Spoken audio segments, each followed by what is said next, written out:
কনকনে শীত আর হিমেল বাতাস উপেক্ষা করে বোরো ধান রোপণে ব্যস্ত সময় কাটছে শেরপুরের কৃষকদের। গেল বছর কয়েক দফা বন্যা আর পাহাড়ি ঢলে রোপা আমন সহ বিভিন্ন ফসলের ব্যাপক ক্ষতি হয়। এতে ক্ষতিগ্রস্ত হয় কয়েক হাজার কৃষক। সেই ক্ষতি পুষিয়ে নিতে তারা এবার বোরোর চারা রোপণ করছে। এদিকে জেলা কৃষি বিভাগ বলছে, এবছর লক্ষ্যমাত্রা অর্জনে কৃষকদের সব ধরনের পরামর্শ দেওয়া হচ্ছে। শেরপুর থেকে মোহাম্মদ আবু হেলালের তথ্যচিত্রের ডেস্ক রিপোর্ট। শেরপুরে গেল বছর কয়েক দফা বন্যা আর পাহাড়ি ঢলে রোপা আমন সহ বিভিন্ন ফসলের ব্যাপক ক্ষতি হয়। তাই ক্ষতি পুষিয়ে নিতে এবার শীত আর হিমেল বাতাস উপেক্ষা করে বোরোর চারা রোপণে ব্যস্ত সময় কাটছে কৃষকদের। জেলা কৃষি বিভাগ বলছে, এবছর ৫ উপজেলায় বোরো ধান রোপণে লক্ষ্যমাত্রা ধরা হয়েছে ৯১,৯৪৯ হেক্টর জমি। আবহাওয়া অনুকূলে থাকলে প্রতি একর জমিতে ৭০ থেকে ৮০ মণ ধান পাওয়ার আশা কৃষকদের।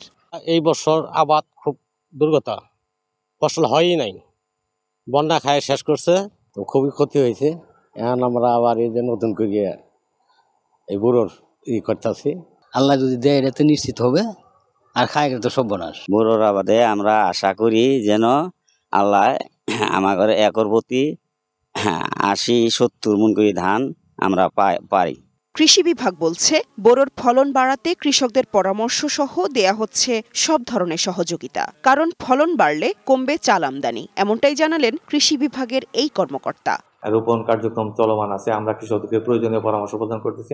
আবহাওয়া অনুকূলে থাকলে আশা করি আমাদের লক্ষ্যমাত্রা অর্জিত হবে, এবং এই লক্ষ্যমাত্রা অর্জিত হলে আমরা শেরপুর জেলায় বিগত বছরে নিয়ে আমরা খাদ্য উদ্ভিদে থাকবো, এবং এই আমাদের খাদ্যের চাহিদা পূরণ করার পাশাপাশি আমরা পার্শ্ববর্তী অন্যান্য জেলায় আমরা এই উৎপাদিত ধান সরবরাহ করতে পারবো। প্রাকৃতিক দুর্যোগ সহ কোনো ক্ষতি না হলে কৃষকদের রোপণ করা বোরো ধান এ জেলার চাহিদা মিটিয়ে বিভিন্ন জেলাতে সরবরাহ করা সম্ভব বলে মনে করছেন শেরপুরবাসী। Global television news desk.